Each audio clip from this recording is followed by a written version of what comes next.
New tonight on the Night Team. A woman has been arrested for allegedly assaulting a U of L health nurse. Why the woman told officers she did it. Plus, the sights and sounds of the 70th annual Pegasus Parade. It's always different, it's always exciting. How thousands are ringing in the 151st Run for the Roses. And later, a mother now devoting her life to keeping the memory of her 2-year-old alive. 2-year-old. She's in there. She's in the back seat. I can't get her. Pushing for accountability after her daughter, Cammie, was killed by a distracted driver. Right now on the WHAS11 Night Team.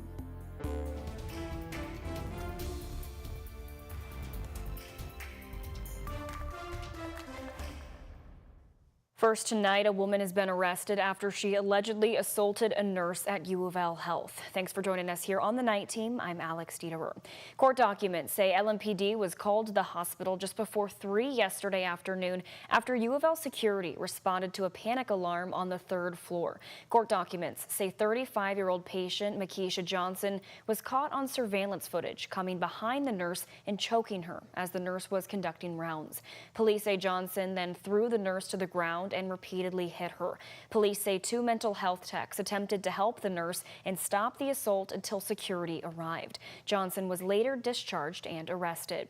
According to court documents, Johnson admitted to the assault and said she was angry the staff was taking too long to discharge her from the hospital, so she assaulted the first person available. Johnson is expected in court tomorrow. In a statement, U of L Health said in part, quote, U of L Health does not tolerate any violence or abuse against its staff, patients, or visitors. Our employee was treated and released. Looking ahead, former LMPD Detective Kelly Goodlett is scheduled to be sentenced this week. Goodlett pleaded guilty to a federal conspiracy charge back in 2022. In the plea agreement, she says she conspired with Joshua Jadens to create a falsified search warrant for Breonna Taylor's apartment and then worked together to cover it up, misleading federal investigators. She faces a maximum sentence of 5 years in federal prison, along with a $250,000 fine and 3 years of supervision after her release. Goodlett will be in court on Tuesday. And the strike at Caesars Southern Indiana has come to an end today. Members of Teamsters Local 89 and Operating Engineers Local 399 working at Caesars Southern Indiana approved a new 5-year contract with an overwhelming majority. The Teamsters call it an historic contract. This brought their 13-day strike to an end. Members are returning to work at their regular scheduled shifts starting tomorrow.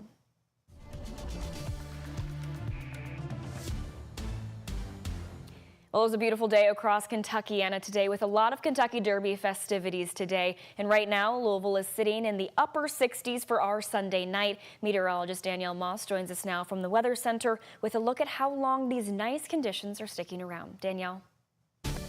Well, today was another beautiful day all across Kentuckiana, and our temperatures were nice and warm, very close to our average, 70 degrees. That was our high, around 3 degrees away from that average for this time of the year. Felt nice out there, still a little bit breezy out there, but we're going to start to see those winds really die off in the next few hours. Here's a look at your next 12 hours. Going to be into the mid to low 50s as we start your morning, so make sure that you dress appropriately. Still could be a little bit chilly out there as you head out the door. The winds, you can see at 6 a.m. and 8 a.m.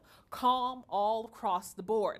Highs tomorrow will be around 84 degrees. Yes, you read that right. We will be dry for your Monday, which is great, but we do have our eye on the potential for some strong storms that could be arriving for your Tuesday. Unfortunately, we are in a level 2 risk for some storms. In fact, let's time it out for you. You can see nice dry skies for your Monday, a few clouds, nice dryness in the afternoon hours. That's what's going to bump us up into the mid 80s. And then as we head into your Tuesday morning looks mostly dry. It's not going to be into the afternoon hours we start to see some of these strong storms popping up. And then the main line of the front coming in around 7, 8, and 9 o'clock for your Tuesday night. So Tuesday night plan definitely going to be impacted. Wednesday spotty showers are expected. Here's a quick look at your Derby week forecast Thursday through Saturday.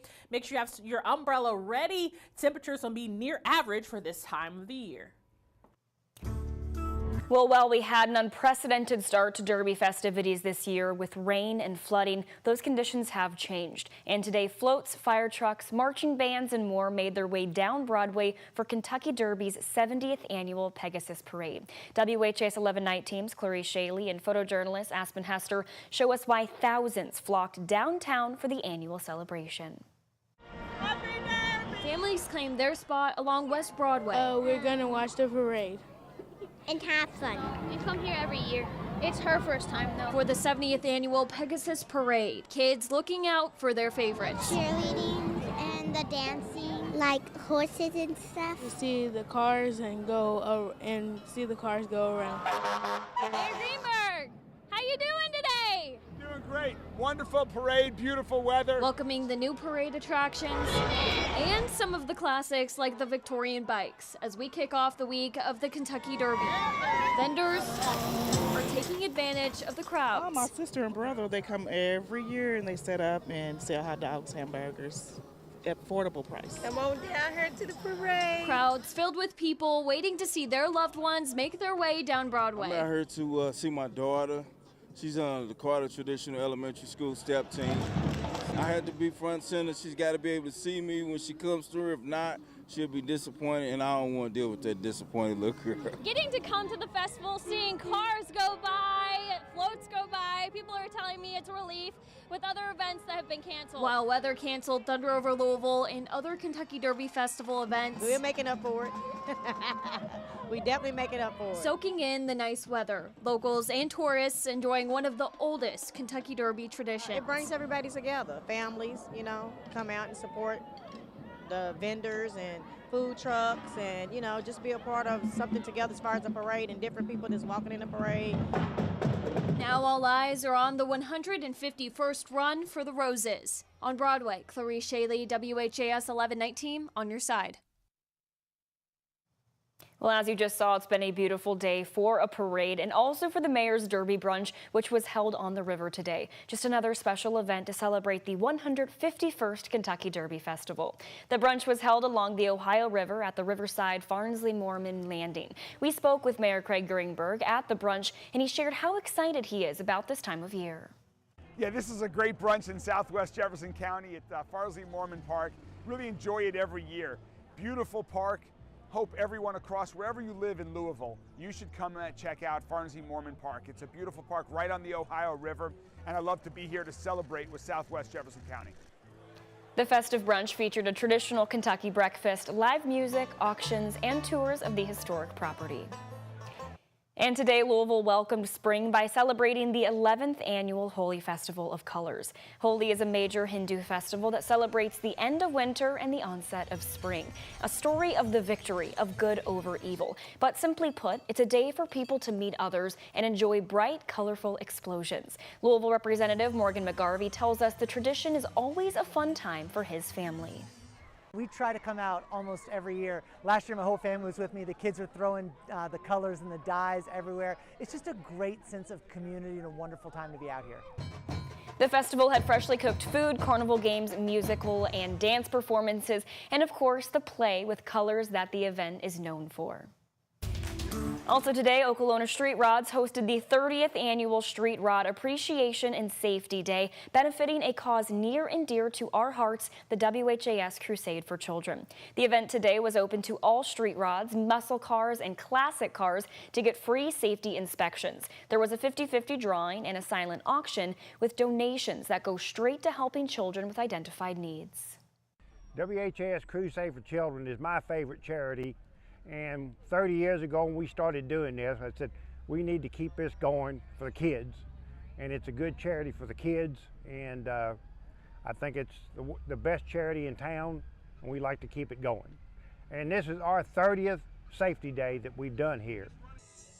And we are now just over 1 month away from the 72nd WHAS Crusade for Children, which will be held June 7th and 8th right here on WHAS 11.